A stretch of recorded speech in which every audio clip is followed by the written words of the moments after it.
Hey, what's going on, guys? It is Mystical Prime, or you can just call me Terran, whatever floats your boat, and this is some Call of Duty Ghost gameplay on the map Strike Zone. I'm bringing you guys a double K.E.M strike by RzoR Fishbait, so please go ahead and check out his channel for this amazing gameplay. Link will be down in the description down below for that. He's using the Honey Badger, and he is playing with one other friend, so this is a two-man party. So I hope you guys do enjoy the gameplay in the background, but for today's video, what I want to talk about is the Video Game Awards, because that actually just happened a couple weeks ago, and I don't think anybody on this channel has actually covered the results for the VGA Awards, and I just want to give you guys my opinions and stuff on the results. So for today's video, I'm going to be talking about Game of the Year, Studio of the Year, Best PlayStation Game of the Year, Best Shooter of the Year, Best Xbox Game of the Year, and Most Anticipated Game of the Year.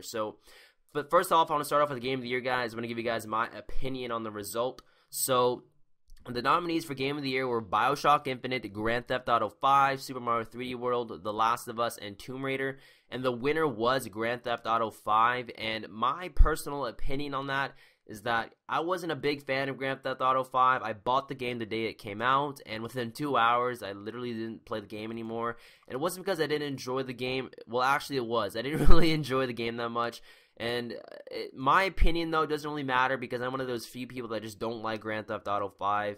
I was never really a GTA fan to begin with, and if I had the option to pick Game of the Year, I would have picked The Last of Us, because that was honestly the best game I played in a very, very long time. It has been a very long time since I've sat down and played a single-player game for its full length in one session. I literally bought the game at 2 o'clock, and I played that game all the way past midnight, and I beat the game. The Last of Us is probably one of the best games I've ever played. So that's my opinion on that. And for Studio of the Year, the nominees were Irrational Games, Naughty Dog, Rockstar, and the Fulbright Company.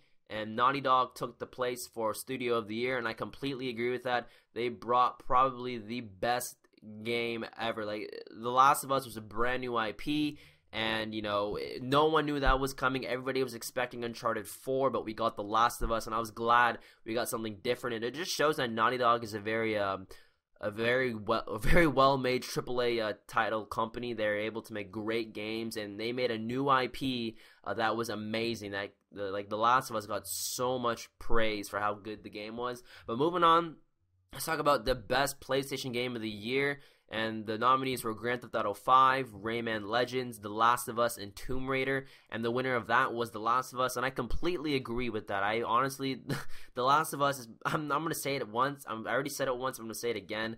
But The Last of Us is probably the best game I've played in a very, very long time. I'm a huge Naughty Dog fan. That's probably the reason why I bought a PS4 over the Xbox One, is because I have high expectations for Naughty Dog. They bring the most amazing games, and, you know, there's nothing else I can say about that. You know, Rayman Legends, no way that was going to win. Tomb Raider was a good game as well, and so was Grand Theft Auto 5, in my opinion, was a great game, so it was pretty clear cut that The Last of Us was going to take Best PlayStation Game of the Year, also because it is an exclusive game, so it makes sense for that to be the best game for the PlayStation 3.